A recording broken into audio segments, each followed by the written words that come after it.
Okay, Thank thank you. you. So, sorry about that, guys. Mm, I'll share it again.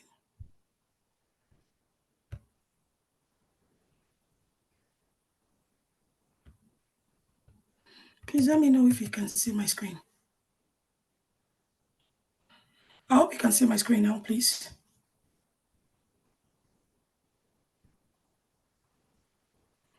Can you Yes. see my screen? Okay. Okay, so the third thing again is help to the first one was then the other one is to help to create additional test cases to increase the coverage. So what it means is that if for instance, if for instance you have created maybe just to maybe you've created a test case, happy path for the menu feature. So what you might look at it that, oh, do I have a good coverage? No. So you cannot think of the negative step in case you did not do it. But please, anytime you're writing your script or writing your test cases, not script here, your test cases, ensure you do both the happy part, the negative part. There's various scenarios when it comes to negative part. The next thing is identify a quantitative measure of test coverage, which is an indirect method for quality check. So, how do you do this? Most of the time, if you're working in for manual, to be honest, it's quite easy because the easiest way you can do it is just take each of the user stories. They've got numbers and they've got um, a title. Say, for instance, the user story is 01. 01, verify the menu is the requirement title. If you write that, just go to where the test cases are. Look for the test case IDs and write test case ID there, match it. So if you've written 10, just pick each of the test case IDs, put it there. If you want to add the headers there, sometimes it's helpful so that when the test manager is looking at it or someone else is reviewing, could just see that, oh, she did positive test and negative test and be able to validate. Then we know that for this story, it's easier for you to know these are how many test cases, these are the parts that I have done. So it gives you a way to do a good quality check to ensure that every things have been covered properly. You have tested without to you are doing a very good testing for each of the features you're working on. The next thing is identifying meaningless test cases that do not increase coverage. So you might feel that there are some test cases that might not be applicable. So it might just be an NA, not applicable. So you will be able to identify them quickly when you when you do your checks. So you'll be able to see, do I actually need this? Do I need this? So all this will be part of what the test coverage is, what test coverage does. This is the help. This is how it will make you know and understand that this is what you're doing. So these are just the list, just a few examples and advantages mainly I call for test coverage. So next, that takes us to what are the benefits? What exactly is the benefit of this? One, it can assure the quality of the test. So now you have written 10 test cases, done positive, negative scenario. Even when it's picked by others, you've justified that user story. You've done justice to it to say that this is it. I've covered more than enough for it. So I have various scenarios to actually make sure that all these, the test, the future I'm working on, the it is working as expected. So it can assure the quality of test. So I will know that the person testing this footer is actually has done the proper test to validate this feature. The person working on the cat has done proper testing to ensure that all coverages are done on that feature. It can help identify what portion of the code we actually touched for the release or fix.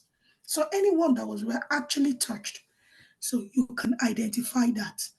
That's the benefit of the test coverage. Because the major thing is that we want to break that code. That's what we are. So for us to, we need good test coverage to be able to. Having said that, likewise, a developer too, they do the same coverage. They do test coverage, but more of the unit side on the code before they bring it out to you and I, for you and I to test. It can help to determine the parts in your application that were not tested. Like I said initially, if you have a feature, say the search functionality, you didn't write any test case, it will quickly let you know that, oh, I did not cover this particular feature. So it's just a guide. Test coverage is for you to know that, yes, so that when you are preparing your report, more of your evaluating your report in the fourth level of your fundamental test process, which says evaluating exit criteria. You want to stop testing. This time around, it will let you know, okay, what parts were not tested. Even at your implement, you will know, oh, this part has not been tested properly. So all these are the benefits of test coverage. We want to know it prevents defect leakage. So if you have written all those bugs, tested, there's no how. At least you have prevented defects from flowing through, any mistake going through to to the other environments, maybe UAT or even to production, to say. Likewise, time, scope, and cost can be kept under control. So if you have if we know that this is the feature we're working on, we already know the X number of test cases we are going to execute. So we can actually minimize to say, this is it, and we can divide the test cases to know that, oh, you can take 5, you can take 6, execute it. So it's easier. So we can all work as a team to ensure that, of course, time, cost, scope can be under control. Defect prevention at early stage of the project life cycle. So from there, the earlier you catch a bug, and that's what I told you, the earlier you catch it, the better. Because by the time it goes further, one, resource, time, cost, all these uh, are factors we have to put in place when you are testing. If you catch a bug right from the test environment, it's easier to fix.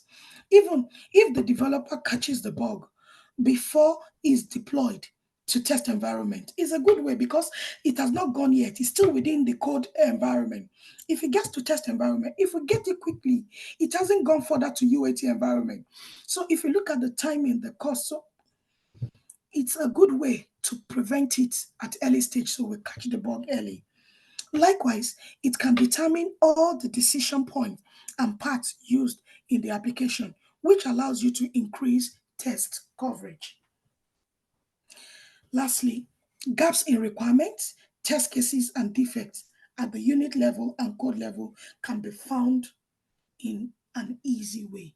So if all these are the benefits that we can actually talk when it comes to test coverage. So if you look at gaps in requirement in your user story, like if each of, I said, if you have 10 user stories and you have looked at number 4, 5, 6, 7, no test cases, quickly you will know that, oh, what is wrong here? We don't have any coverage yet. So those things can be easily found when it comes to it. So all these are benefits of test coverage. So that takes us to what is software testing technique. So this time around, we want to talk about the techniques. We yesterday we learned about test cases, and I'm sure some of the techniques were also done yesterday, because I a question was asked that what kind of technique was he using when he was lecturing. So the same will go with that, to say software testing technique helps you define better test cases. You would so when you're using all these techniques, it will help you know what exact coverage, how are you going to define your test cases, what measures are you going to use, what are the edges that you need to touch, how exactly are your test cases being covered, and has it done justice to all the requirements or the user stories or the specifications you're being given. That is the reason the techniques are being introduced, so that we will know that there is a process, there is a procedure that we need to do when you are actually designing your test cases, when you are actually testing. So you don't want to have X number of, you have 1 million or 1 billion to test, and you want to spend the whole year to test it. No, that's the reason the techniques are being introduced, to help us check all the edges and make sure we still have good coverages. That is the reason we are using this technique. Since exhaustive testing is not possible, remember that was in the first lecture that we did. Manual testing technique helps reduce the number of test cases to be executed while increasing test coverage. So we have mapped all our user story to one point to ensure that they are as they are working as expected. We have everything covered. User story A has X number of test cases. Number two has this. Number seven has this. So this technique is what we are going to use to be able to to form our test coverage. It will help us. It will enhance the test coverage. They help identify test conditions that are otherwise difficult to recognize. So that takes us to category of test case design. So the test case design Please, technique. for me, can you recap the other slide? I want to do a screenshot.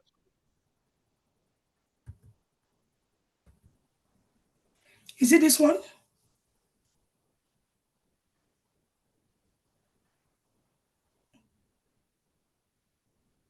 You can go on. Thank you. Okay. So these are categories of test case design. Test case technique. So the first one is specification based, which is a black box testing. So in this you will need to know the 5 specification based technique for foundation certificate. There are 5. So the first one is equivalent partitioning. Next one is BVA, boundary value analysis. The next one, decision table. The next one is state transition testing, and we have the use case testing. These 5 are what you need when it comes to specification based. Most of the time, these two are mixed together, but the easiest way to get them, we will that will be I will explain it further.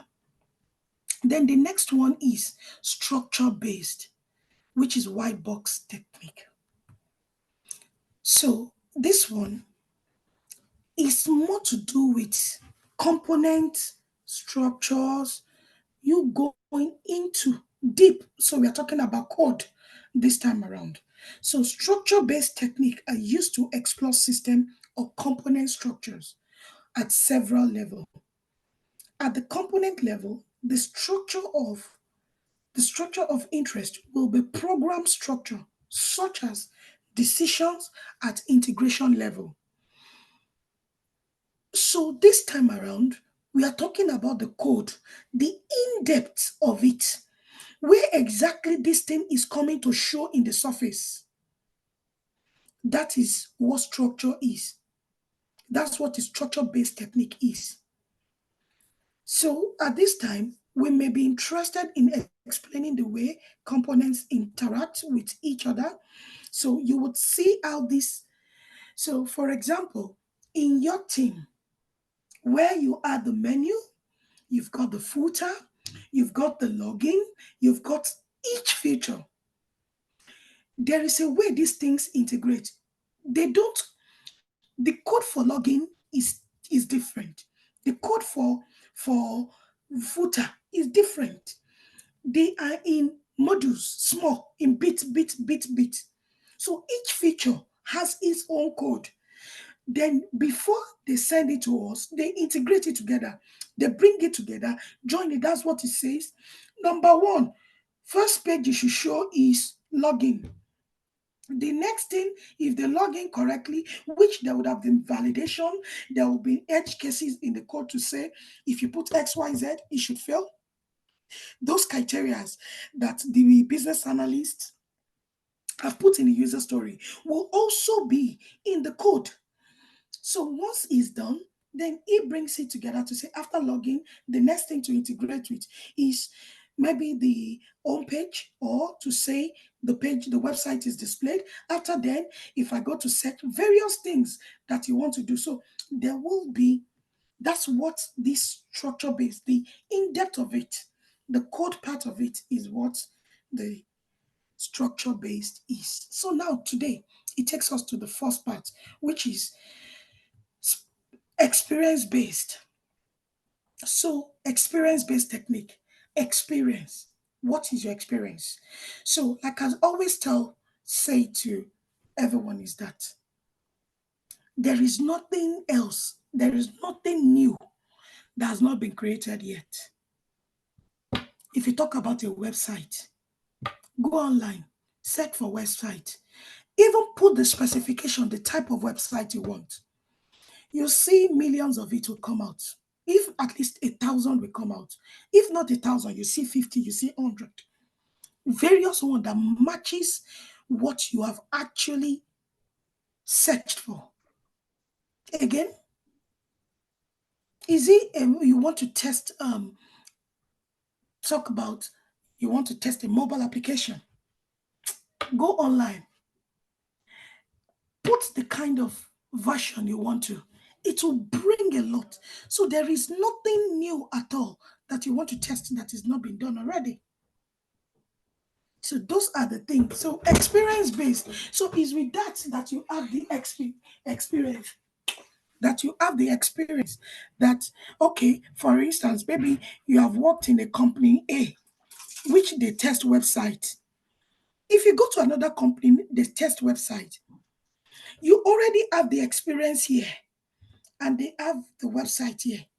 You'll be able to use that same experience to work to be able to work on the other organization. Likewise, you might have not even used it. Maybe you just look at it, do a lot of reading about it.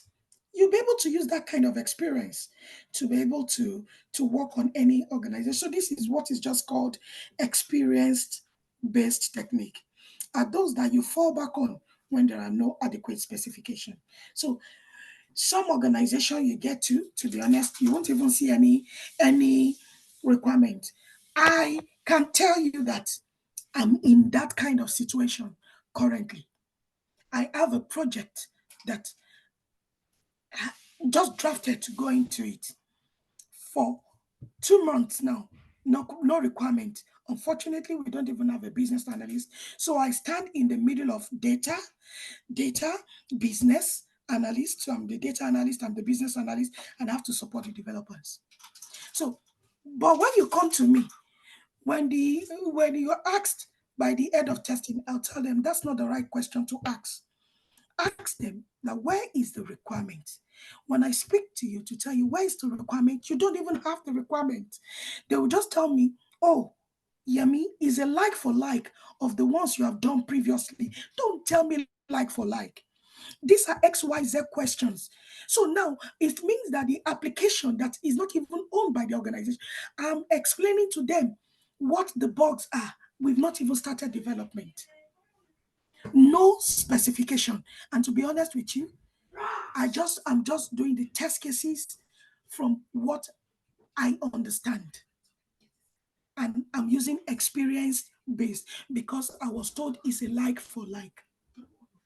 But I can tell you that it's different because there are some things they don't do some features. Meanwhile, the previous ones they do those features. So that's where you just bring the experience. But having said that, that's the way it works. Then goes to error guessing. What is error guessing? Error guessing. Look at the words those words will even explain to you the meaning of what exactly you're doing.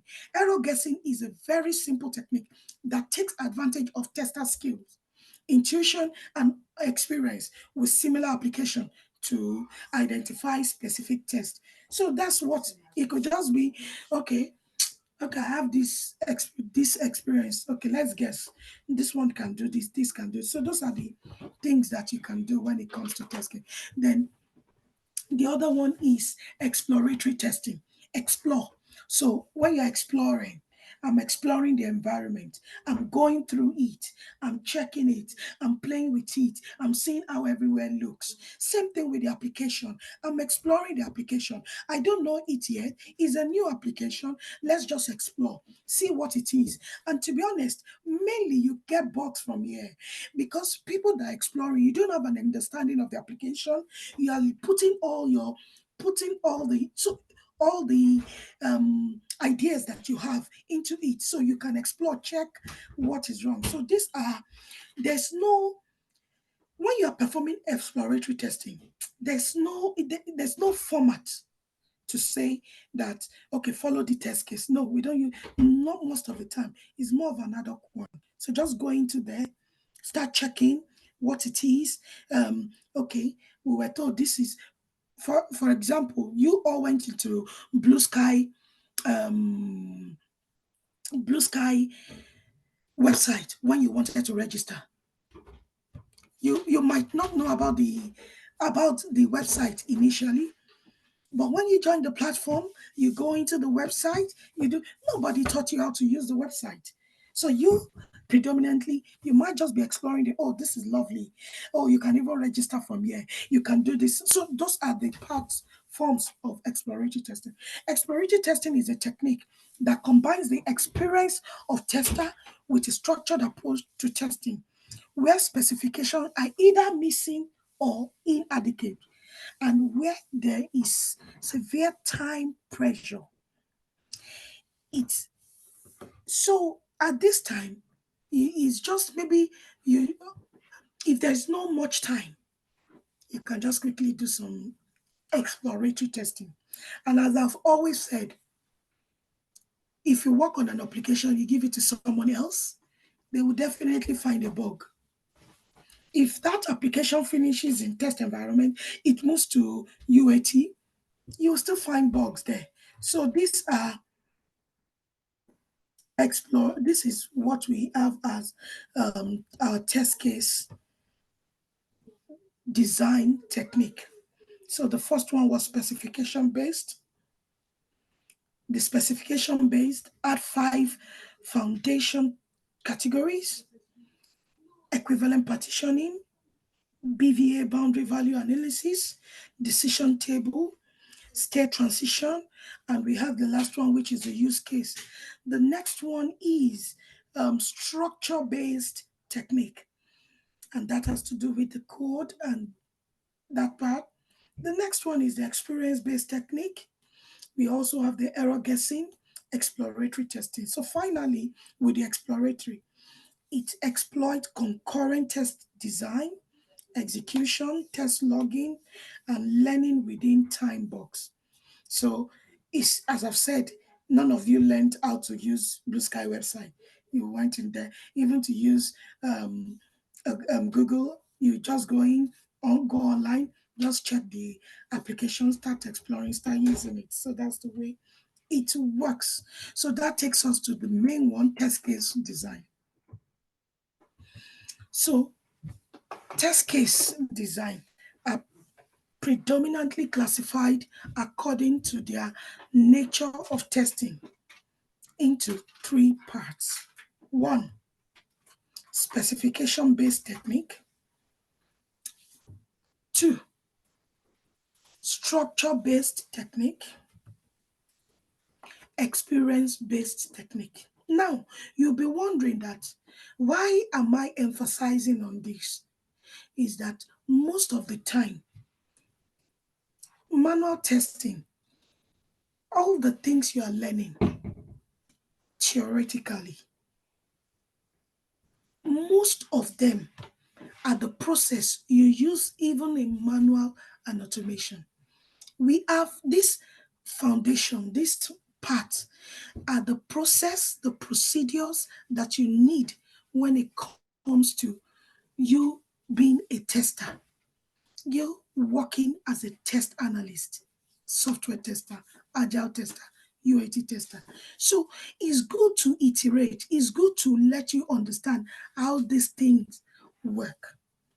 So the first one we want to take is specification based technique.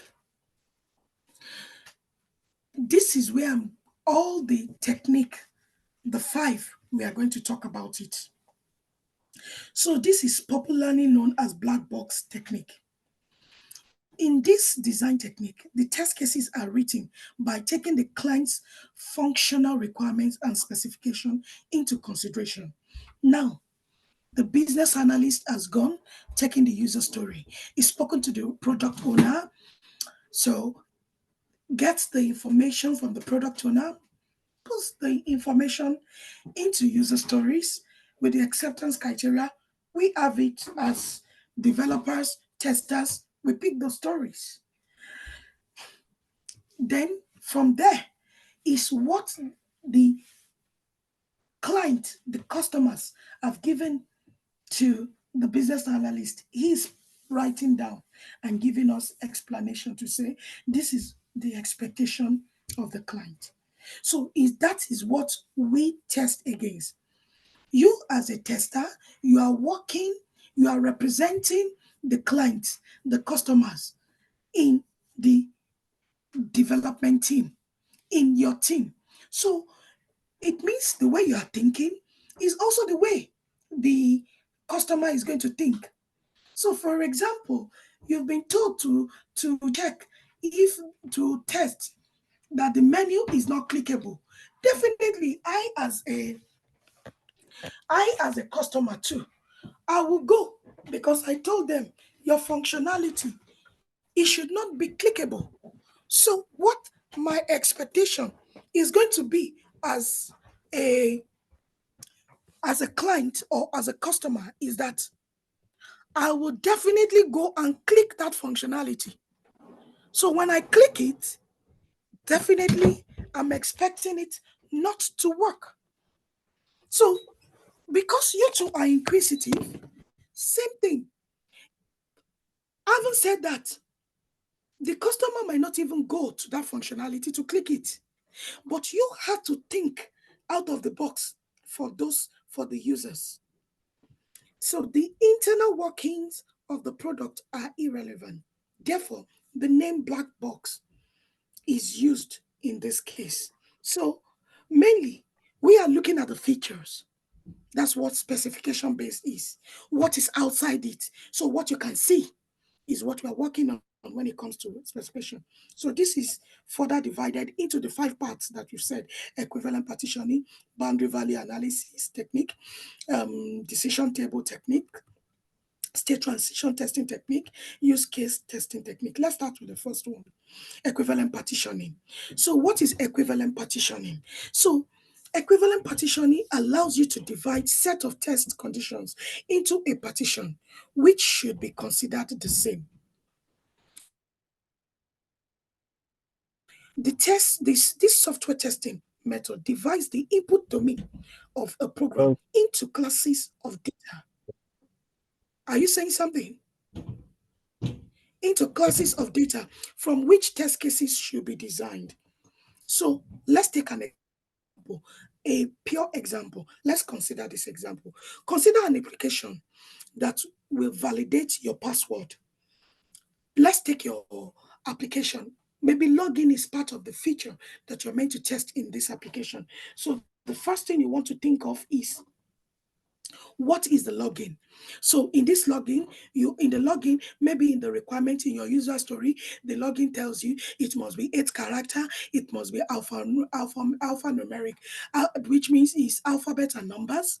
That's the password should contain alphabet and numbers.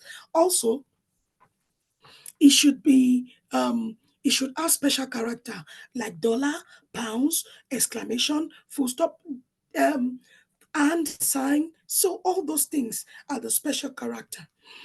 So let's take it that that is the example that we are using now.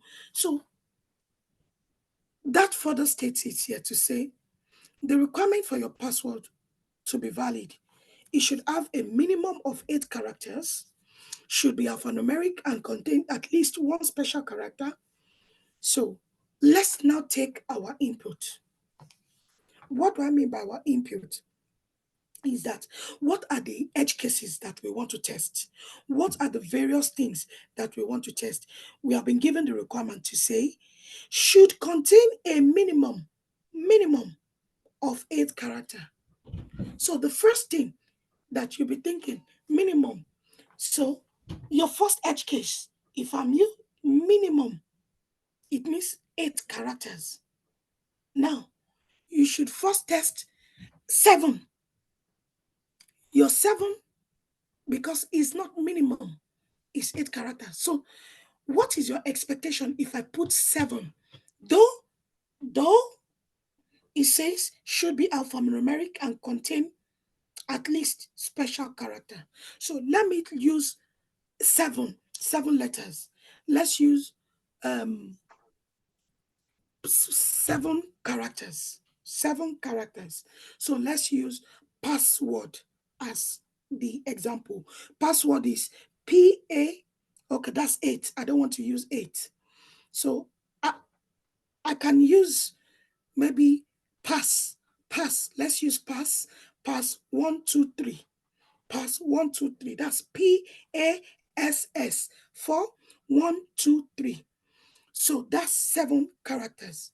But instead of 1, 2, 3, I'll use PASS 1, 2, and I'll use a special character, exclamation. So that's pass 1, 2, exclamation. That's 7 character. Someone should unmute. What do you think what will happen if I use that? To bring error. Huh? To bring error. Fantastic. So what do you think that is? It's a bug. Fantastic. So you are starting with that to say you have tested password. You have tested that they said this should not be clickable. Those are the things that when it comes to equivalent partitioning, you have to put in place. 8, I've used 7. Now, if I'm testing again, I can just put my hand on this thing and make it to the end. I don't know how many characters, but when you're doing it, there should be a data format. So what I mean by data format is that the business analyst should tell us that it can accept only 14 characters, minimum of 5, maximum of 20. So now, if you and I were given this, if you are given this user story, when you are doing your static testing, or while you are even writing your test cases, you could ask, excuse me, BA, You only stated maximum 8 characters. Does it mean that password can take 100 characters? That's one question. If it can take 100 characters, you need to do it up to 101, and let's see what happens. So those are the questions that you can relay back to the business analyst. Just you have to when you are reading your user story, ask questions. Ask questions. It's better you ask that question. It's better you understand it, and once your questions are answered, please request that they are updated in the user story for visibility sake, in case someone else speaks it, in case you even forget it. So that when you come back, you say, no, I didn't tell you it's maximum, but it's in the user story.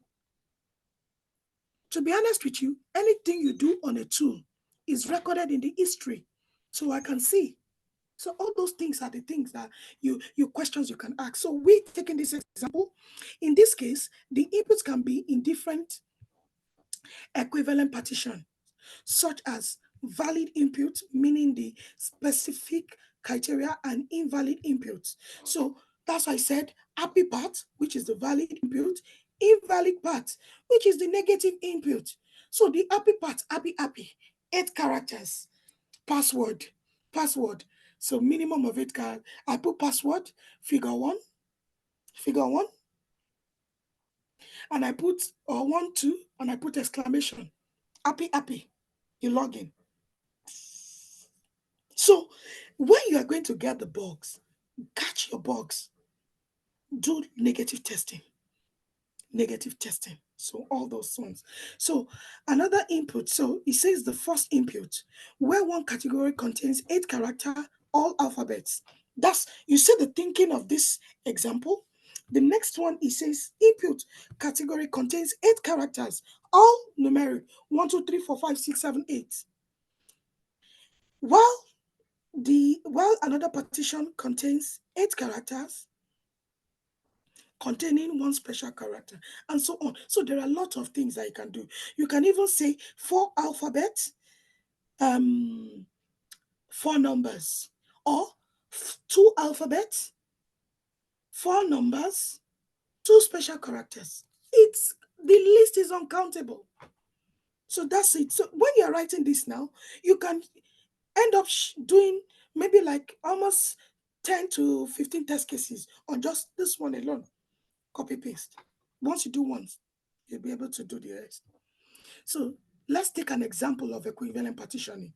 So input conditions valid between, so now we are taking an example.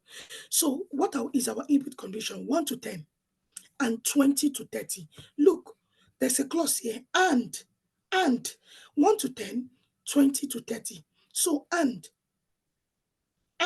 is here.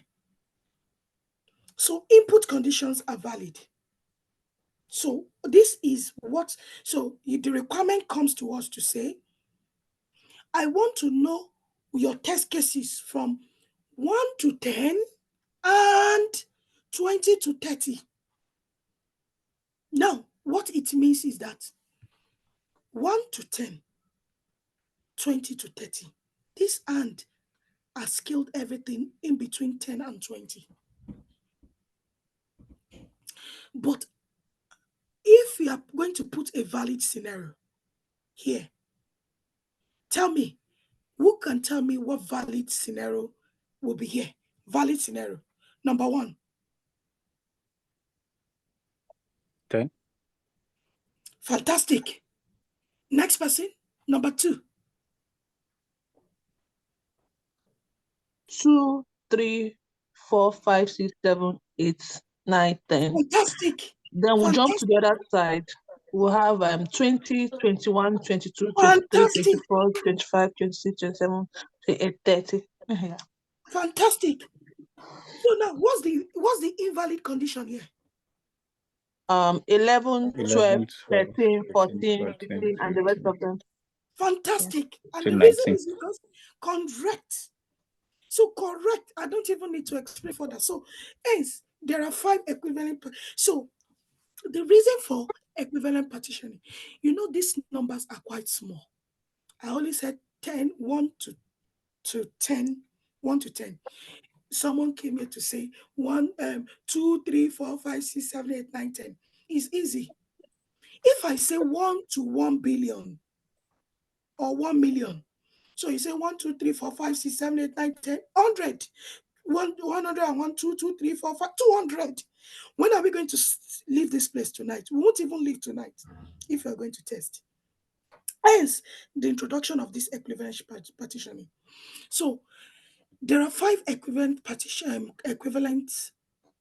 classes. So, for us to be sure that we have good test coverage is where we are going to now. So, your first one, if you look at it, 0 is invalid because it's not part of what we are testing. They did not give us at all. Now, our valid case, you have said it all. You said 1 to 10. Fantastic. I said, what is invalid? Someone else said 11 to 19. Fantastic. That's an invalid scenario. What is valid again? 20 to 30. And from 31, even from 30.01, 0.01 is invalid. To infinity, to anything is invalid. So at this stage, if we go to this first example, if you are going to use equivalent partitioning, let's say we have 1 billion. I don't want to, I can't test the whole 1 billion, but I want to make sure I've done justice to these numbers and they've been validated correctly. How do I do that? The first one is pick numbers into India. Maybe you can pick 1 or 2. From there, go here, pick another 1 or 2. Go here, pick another 1 or 2. Outside and outside. So that's it. So giving an example, I picked what I selected were -2 to tell you that is invalid. It stays my invalid. My valid one, 1 to 10, is this. That's my my second edge case. My invalid is 15, so it falls within this place. My third one is 25, which falls within the valid. 45, which is invalid. So this is equivalent partitioning, is an example. Now, that takes us to the next one, which is BVA, boundary value analysis. Please, interview question. Interview question. What is the difference between equivalent partitioning and boundary value analysis? Just put it at the back of your mind. That is if I'm doing an interview, I will ask this question. I always ask it. And this is what most people mix up. Most of the twins that I gave you, those ones too, 2 words, they are always there. Those are the things that we ask. What are the processes like? What are the fundamental test process? Explain to me what is your understanding. All these exit entry criteria, expected expected and actual result. All these are things that we ask when it comes to interview. What are your What are the examples you can give me when it comes to equivalent and partitioning boundary value analysis? That's why I said what I'm explaining tonight. You draft it in your own word. Understand it the way I've given it to you. This example is just an example. If you cannot state it, just use it as an example and also use this, the very first one, this as your example. So always have it at the back of your mind, please, guys. So boundary value analysis. So boundary value is based on testing at boundaries between partitions. It includes maximum, minimum, inside, outside boundaries, typical values, and error values. So typical values, valid and invalid. In this case, the values from the lower boundary and upper boundaries are considered. So you have to drift further when you are testing. And now I will give you that example when it comes to partitioning. So let's take an example. An application accepts 4 digits numeric values. Here, the range is 1,000 to 9,999. Here as one test case, our test case, what it will contain. We are testing, don't forget, in this case, the values from the lower boundary and upper boundaries are considered. Remember again, I said it includes minimum, maximum, inside, outside boundaries. So let's go back here. If we go back to this place, equivalent partitioning. Now, if you look at this example and use it as a boundary value analysis, and go to this part, what will you say?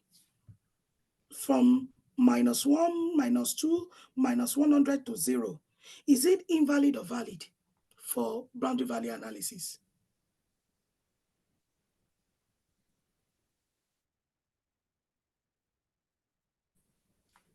I think Guys, it's valid. fantastic, is valid. The reason why it's valid is inside, outside, maximum, minimum, all the boundaries. 0, -1, -2 are within the boundaries, are before 1. So it's valid. 10 to 20, they said 1 to 10 and 20 to 30. So the and 2, you try and various ways to make sure that is valid. So you are testing minimum, maximum, inside, outside, every edge case. So here, one will contain input of 999 to 998. So this is the inputs that we're going to put. So if you put 999, it should work. If you put 9998, it should work. So if you put 0001, it should work. 001, 10,000. So those are the input conditions you can put. Let's go to an example. So input condition. So 0, 1, 2, 9, and 10. So if you take an example 1 to 10. So 1 to 10, you test 0, 1, 2, 9, 10, 11. So this and here, the reason is that if this 3 works and this 3 works, we believe that 3, 4, 5, 6, 7, 8, 9, 10 will definitely work. That's the essence of boundary value. So because if this 10 is not 10, if it's 1 billion, you can't test it in 1 billion times. You can't test it in 1 million times. So, but you want to make sure that you touch those edge cases. So that's why you say 0, -1, 0, 1. You put 1, you can move to 400. From 400, you move to 700. 700, you move to 1,000. So that's the way to take the S case when it comes to boundary value analysis. Guys, please look at it, listen again if you know. So equivalent partitioning, boundary value analysis. Boundary, you're testing everything outside, inside, minimum, maximum, all these edge cases are what you're testing. So the next one is decision table. A decision table is known as a cause-effect table. This software testing technique is used for functions which respond to a combination of inputs and events. For example, a submit button should be enabled if the user has entered all required fields. So this is the example that we are looking at. Say you are looking on a submit button, it has to, it is when users enter the required the necessary field, that is when it is enabled. So we'll take an example. So the first task is to identify the functionalities where the output depends on a combination of inputs. So what does this mean? So for example, you want to log in. For the login button to be enabled, for you to be able to see it successfully, you must enter a username and a password. Then the login will be enabled. Then you can be able to log in. You can be able to click it. And is a valid username and valid password. That's when you can log in. That's an example of the inputs and combination. So we are going to take that example in this space. If there are large input set of combination, then divide it into smaller subsets, which will be helpful for managing a decision table. So let's go. For every function, you need to create a table and list down all types of combinations, inputs, and its respective output. This helps to identify a condition that is overlooked by testers. So when you want to test a login functionality, when you want to get a submit button, this kind of technique is very vital and useful. So let's go. Let's see an example.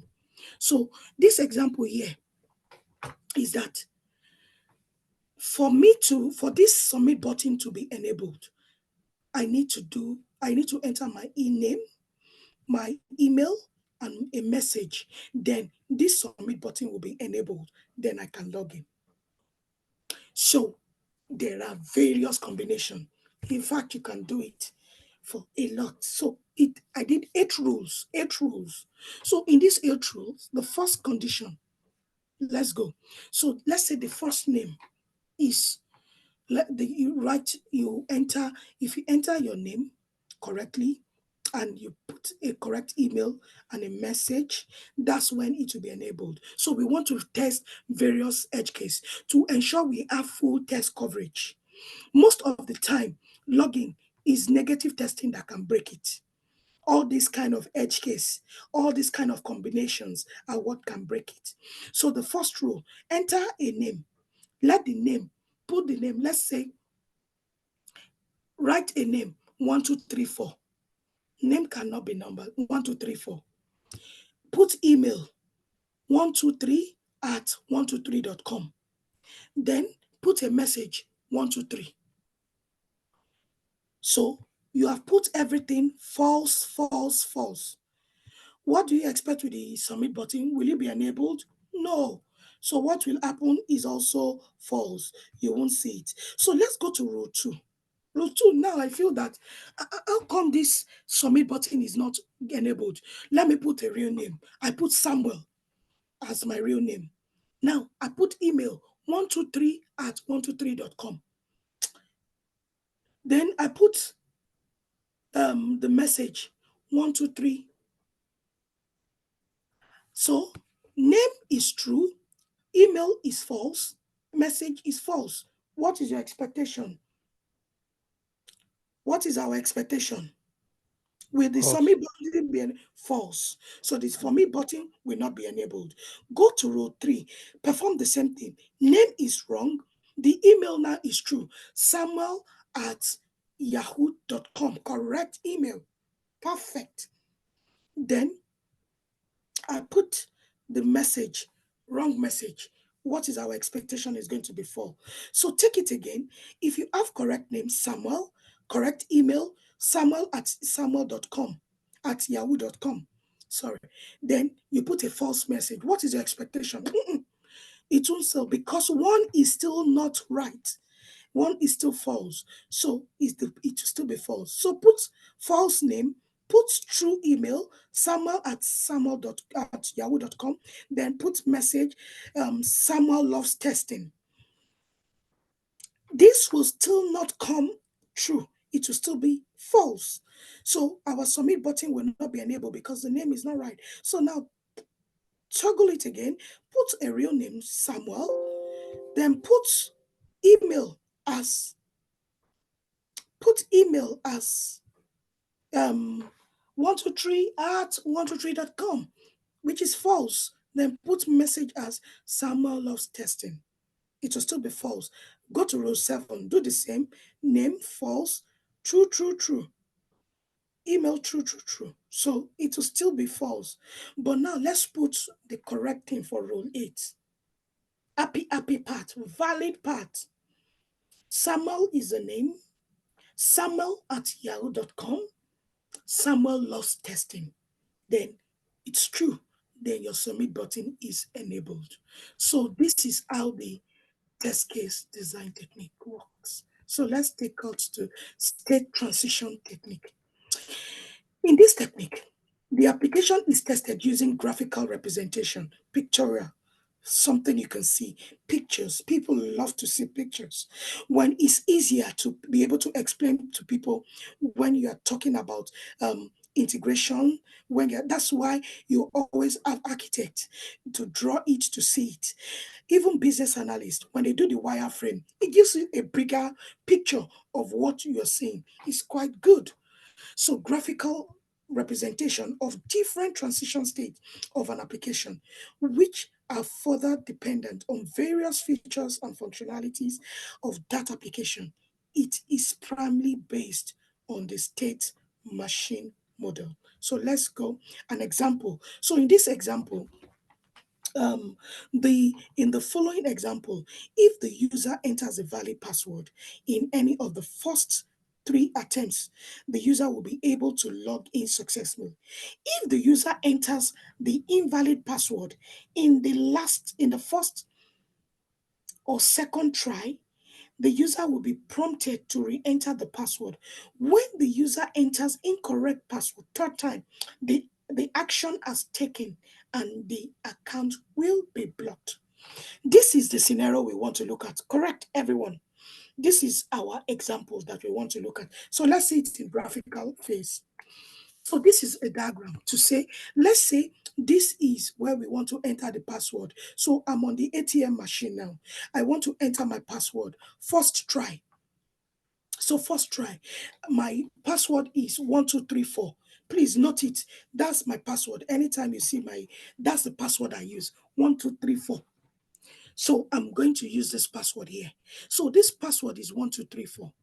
So the first try, if I enter a correct pin, 1234, happy, happy, you see the green box, correct pin, access granted. Fantastic. So now, let me go again. So I start from the beginning again. This is me here. I'm entering for my first try. I enter incorrect password. You see this red box here? It says incorrect pin. So my pin is incorrect. It tells me, now try again the second time. So I go back, I try my second time. Ooh, la la, correct, 1234. I remember. Then it says correct pin and it grants me access. So that's my second try. Now let's start from the beginning again. I go for my first try. My first try, my password, don't forget, 1234. This time around, 1324.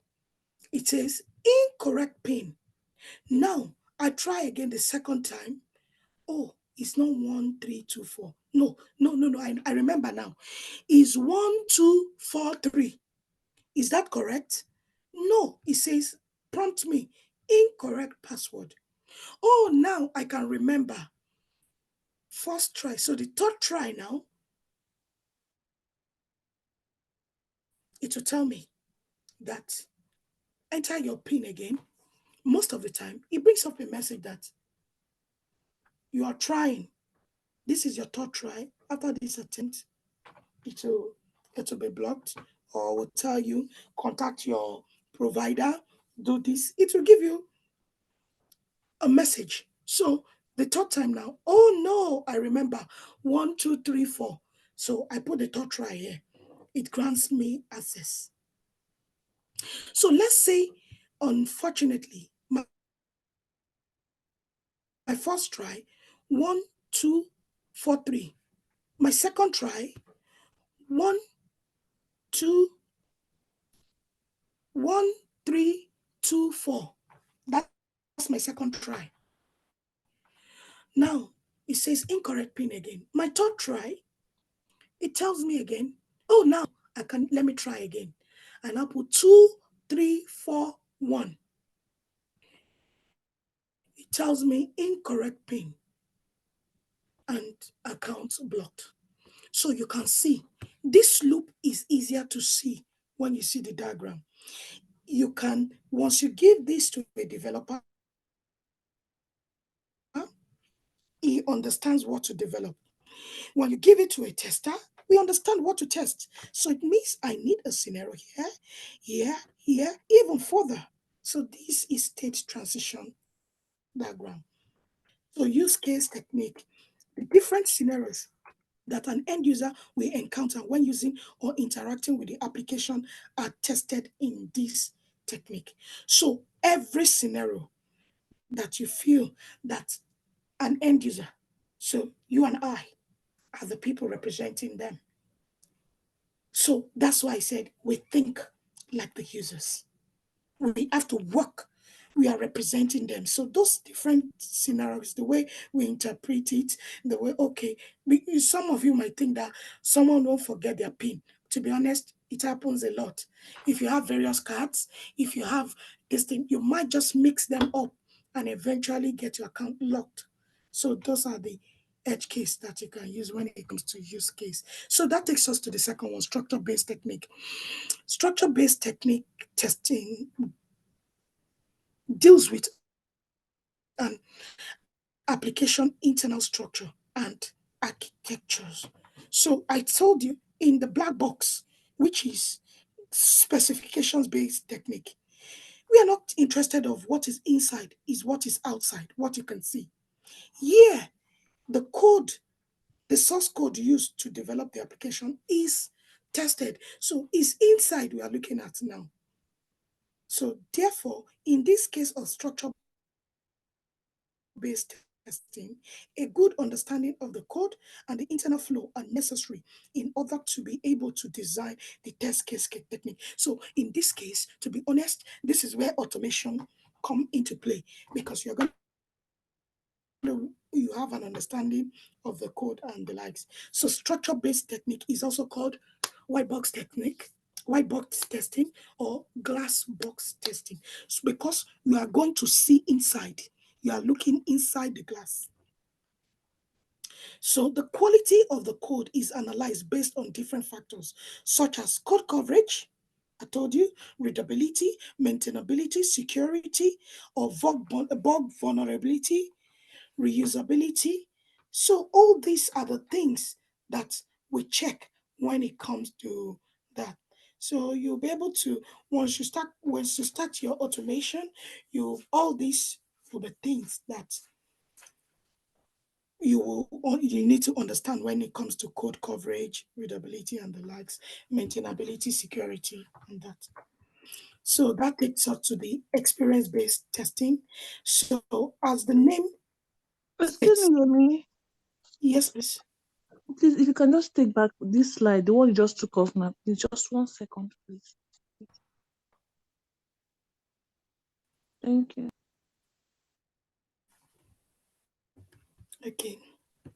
So the next one is, as the name states, the testing technique is based on a tester's experience and expertise in similar application and technologies. These are further divided into two. One, error guessing. Two, exploratory testing. So these are the two guys that we are going to talk about now, error guessing. Error guessing is a software testing technique based on guessing the error which can prevail in the code. The technique is heavily based on experience, where the test analysts use their experience to guess the problematic part of the testing application. Hence, test analysts must be skilled and experienced for better error guessing. So, with this phase now, you are already learning. You are, to be honest, is what the way we work, we do our job, we carry out. That's the same platform you have here. So you're already having a first-hand experience. So by the time you go outside, I mean, you're now on the field. You're already on the field, to be honest. As long as you're in this class, you're already on the field. So by the time you're looking for you're looking for a job or applying for one, and you go to where they are testing similar application on what you have done. Like people that have worked on full-time menu, talk about the search functionality, login scenario. All these are predominantly same thing. So if you have an understanding of it, when you start your kickoff meeting, you start asking questions. What are the messages I were expecting? How do you expect the login to be? Look at the test transition now. We set the password. How many attempts do they need? When they are logged off, someone like me, I'll ask again. After you should be able to ask again to say, the question here is, after they are logged off and their account is denied, like for how many minutes? What is the mitigation process? When I mean mitigation, okay, what are they going to do? Will they now, because their account is locked, they can't use the account again? How many minutes? What are the messages that we're going to display? Are we going to tell them, come back in 30 minutes, come back in 5 minutes, do this, do that, or call the provider? So those questions, you raise them and you ask. Those are examples that you need to. Then the technique counts a list of possible errors or error-prone situations. This tester writes a test case to expose these errors. To define test case based on this software testing technique, the analyst can use the past experience to identify the test conditions. So that takes us to guidelines of error guessing. What are the guidelines? The test should use the previous experience of testing similar application, understand the system on the test, knowledge of typical implementation error, remember previous troubled area. Oh, analyze this thing for the website. There were issues regarding the search functionality.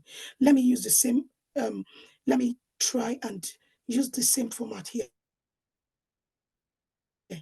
and see whether there is no issue there. Oh, we can still retain this on the website. Most of their password are getting displayed when you look at it. So people can hack it, they can take their pins and use that. All those are experience-based. Evaluate historical data. That's just an example, and test results.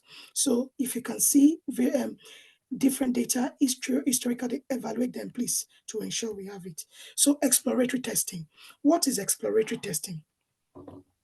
Is a type of software testing where test cases are not created in advance, but testers check system on the fly. So you explore the system. They may note down ideas about what to test before test execution. The focus of exploratory testing is more on testing as a thinking activity. So if I give you that the blue sky website that you registered via the platform, you might look at it and feel XYZ is not meant to be here. Have an idea. So it's because you just used an application. It will be kind of not new to some of us. We know it already, though it's life. So the next thing is exploratory testing is widely used in agile model and is all about discovery, investigation, and learning. It emphasizes personal freedom and responsibilities of the individual tester. The technique helps identify critical bugs that may have been missed in traditional testing. So, exploratory testing technique. One is not random testing, but is ad hoc testing with a purpose of finding bugs. Is structured and rigorous. Most often you try different things because it's an application you're exploring. So you are exploring, you are doing more of the negative test, breaking it because you don't know the application. So because you don't know that application, you will tend to do more of a rigorous testing in it to ensure that negative testing, I've told you, it finds bug a lot. It's cognitively thinking, structured as compared to the procedural structure of scripted testing. This structure comes from chapter, time, boxing, etc. So there are different ways you can test it. There is a process. There's a process. You don't need any format. Pick up the system, exploit. Just what you know is just like you are picking up any other system. You want to book for, you want to buy an item online. You might not know how their application work. That's the first time you're shopping there. You're exploring the system. It's highly teachable and manageable. It is not a technique, but is an approach. It is not a technique, but is an approach. We have stated all the technique, but it's just this is an approach, a way you can test also. Most of the time, when you start in a new organization, they prefer you to tell you, do an exploratory testing because now is a pair of new eyes. You see more than well every one of us have been doing there, so you can be able to fish out things quickly. What actions you perform next is not governed by what you are doing currently. So these are the techniques that you use. So that takes us to understanding test case. So we are getting to the end of the class where we will do the main practical of tonight. So what is test condition? So the first thing I want you to know is test condition. An item or event of a component or system that could be verified by one or more test cases. Example, a function, transaction, feature, quality attributes, or any structured element. Let's take it to the outside world. I always like to use a simple example. You want to go to the doctor, or for example, you want to do eye test, or you go to the hospital. They always do a triage session or ask you question. So let's say a patient A got to the surgery, to the hospital. He goes directly to the reception because you can't just sit down. You need to go there to tell them, I have come to the hospital. If you go and sit down, nobody will know what you have come to do. We'll just feel that you just came to sit down in the hospital and look. So what you do is go to the receptionist, register. So when you get to the reception, you tell them, they'll ask you, what is your name? My name is Yemi Ayola. What is your date of birth? My date of birth is 15/02/2024.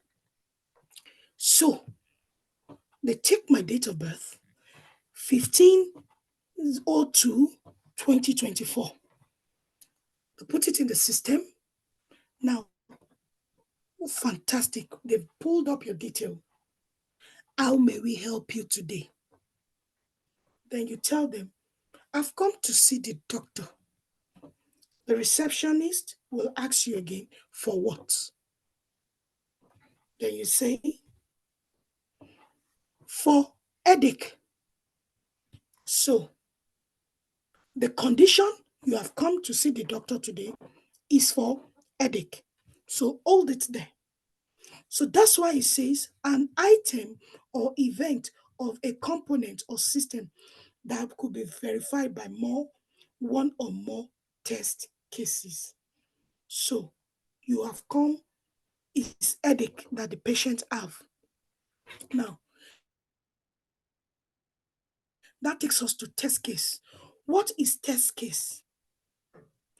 A set of input values, execution preconditions, expected results, and execution post condition. Preconditions, post conditions developed for a particular objective or test condition, such as to exercise a particular program path or to verify compliance with a specific requirement. Let's go back again.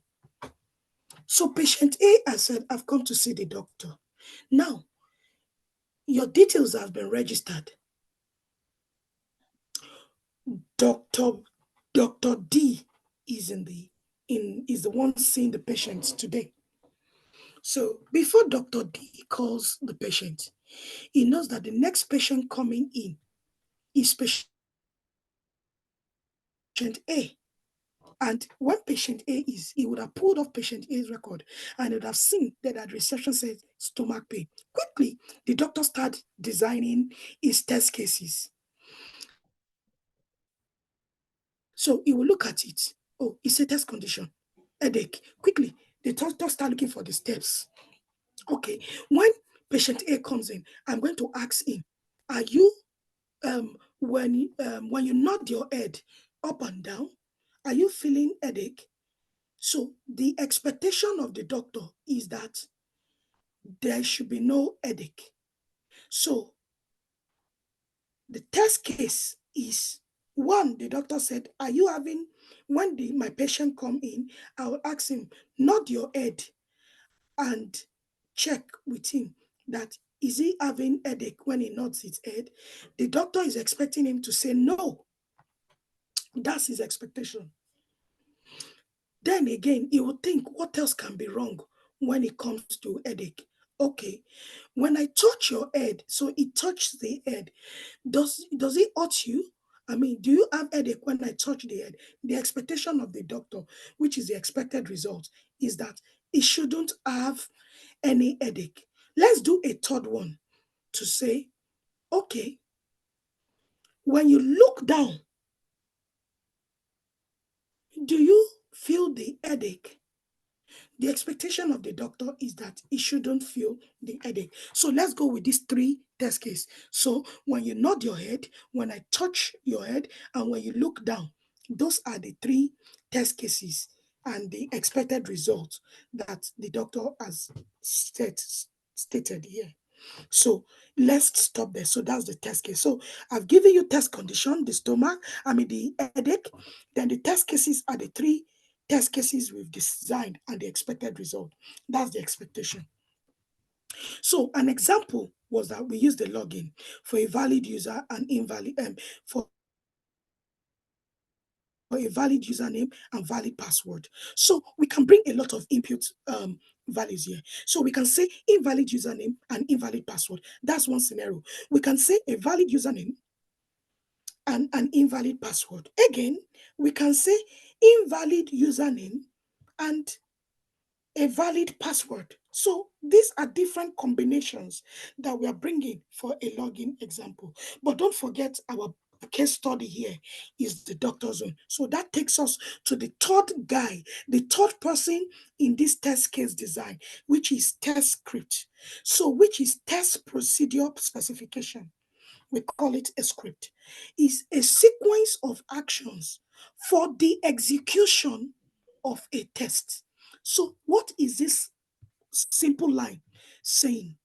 A sequence of action for the execution of the test. Now, don't forget that the doctor has not called patient A in.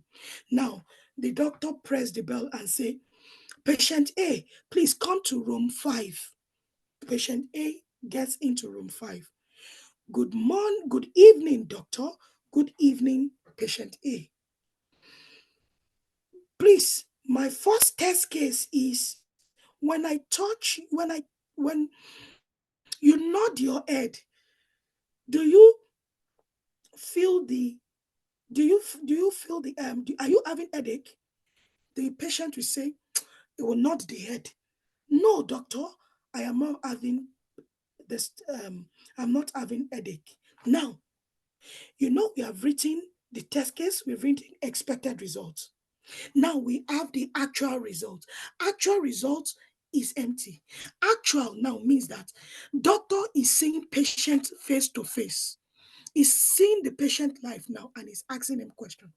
Now he has nodded his head and he said he's not having headache. So the doctor will write and say that working as expected is fine. So there's no headache. So the last part of it is that we have a row which says expected, which says the status. What are status? Pass or fail. So if you look at that line, the doctor have asked him, nod your head. He said, when he nods his head, he doesn't have a headache.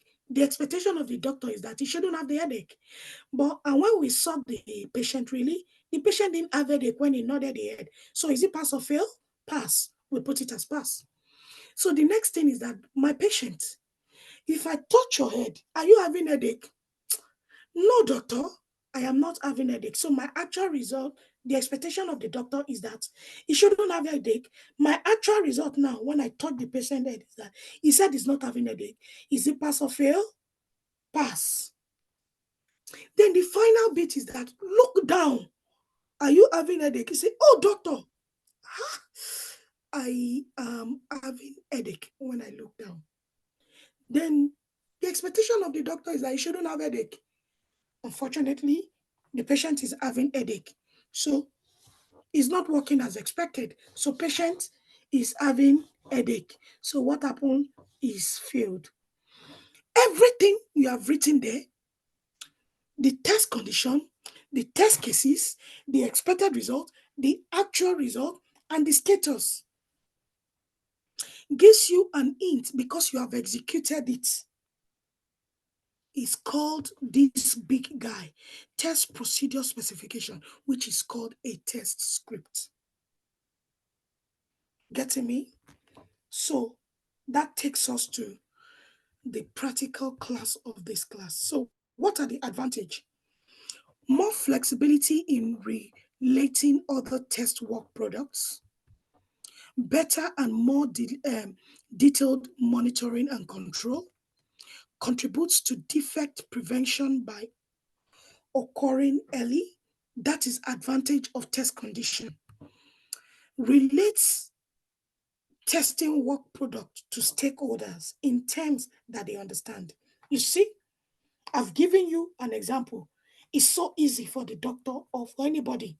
A patient A has come in with headache, and we have written our test case. The test case, you have done justice to the test coverage, and you have given them actual and expected results, and you stated the status there. I'm still going to talk about the status when we finish. Influences and directs other testing activities, but also other development activities. Enables test design, implementation, and execution to be optimized by more efficient coverage. So if you look at this now, test design, implementation, and execution. If you remember our fundamental test process, the first level says test planning and control. The second level says test design and analysis. That is the test. That is what you have done in your test cases. You've analyzed, you've designed it. Implementation and execution. You've also done it there because you've executed your script. So finally, basis for clearer horizontal traceability within a test level. These are the advantages of detailed test conditions. So that takes us, what is test case? I've said it again and again. They are often predefined sets of instruction addressing the steps to be taken in order to determine whether or not the end product exhibits the desired outcomes. This instruction may include predefined sets of inputs, which are the things I've explained, giving you the test cases that the doctor, the touching up head, the nodding, the looking down, conditions along with their respective results. However, in order to be through with one's testing, one could often end up with too many test cases. To avoid such scenario, one should find the best test case design technique as per one's requirement, so to reduce a significant number of test cases.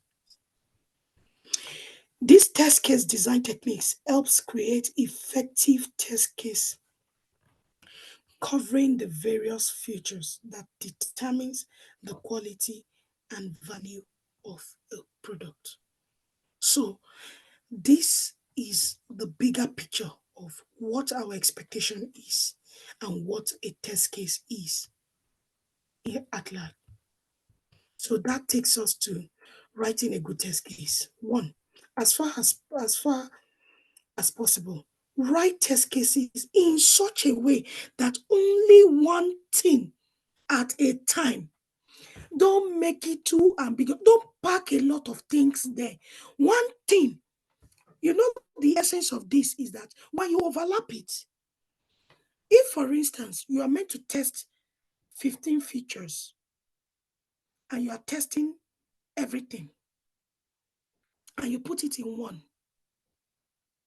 if one of those features fails, that your test case might sit on the queue for the next 4 or 5 days. Unfortunately, how do you want to justify? How do you want to put a yardstick that you're working? That is the way to bring it. That is the way to bring it. To do this, I'm going to still take maybe just a 30 minutes class later at the end of it to describe just an example of fundamental test process, how to use it in a workplace and how to use it within your team. You must create your tax so that it's visible. People can know what you're doing.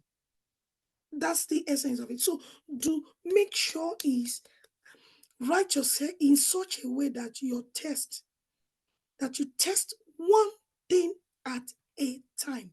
Do not overlap or complicate test case. Attempt to make your test case atomic. Just simplest way. Make it one thing at a time. Please ensure that all positive scenarios and negative scenarios are covered. You see, it's the same thing I'm coming to repeat. I'll repeat it. I'll keep saying it. Positive scenario and negative scenario must be covered. Language. Write a simple and easy to understand language. Click the submit button. Go to the website. Navigate to search. Simple, precise, easy. Don't now say, I'm going to the doctor, from the doctors, I'm going to. Don't make it complicated, just easy. One line. Use active voice instead of passive voice. Do this, do that. Click this. Go to this. Use exact and consistent name. For example, if it is submit button, don't put click login. No. If it's submit button that is on the feature, put submit. If it's login, put login. If it's signing, put signing. Please don't use different names. Go with what you have in your user story. So that's an example. Characteristic of good test case: accurate, exact, the purpose, what is economical, no unnecessary steps of words, traceability, capable of being traced to requirements, repeatable, can be used to perform the test over and over, reusable, can be reused if necessary. So these are the characteristics of good test: accurate, economical, traceable, repeatable, reusable. The script. So I've spoken to you about test script. It's a set of instruction that is performed on a system under test to verify that the system perform as expected. They can be written in either human language used for manual testing or scripting or programming language used for automation, that's automated testing. Please, either way, either or, manual or automation, you can do the script. A test script is part of a test case, and a test case can be either a single script or multiple test scripts. Multiple test scripts are associated with a single test script when each test script provides a different way to test the scenario in the test cases. For instance, a test case might require several scripts to test the scenario in different test environments. So this is a script. Both manual and automated script exist to exercise the test case. So that takes us to design test cases. This is just a case study of how to design a test case. So yesterday, I think the tutor went to each of your user story and used it because you have not seen that application at all. So he went there to give you, to use those user story as example. Now, my own example today will now be another feel of it. We have the application. I have this application. I can see it. I want to derive test case from it. Let's go to this place now. So Excuse me, Yemi. this is Sorry. how to write it. Why? Please, Yemi. I don't know if you can help us out. Since we are done with the theory aspect, this practical aspect, if you can just have I a can't hear separate you. video. Can you hear me?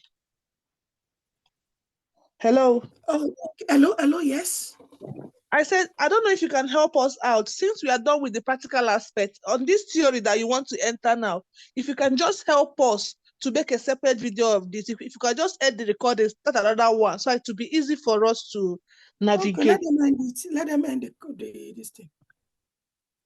So that's it for tonight's class. I'm on the theory part of it. Please ensure you understand all the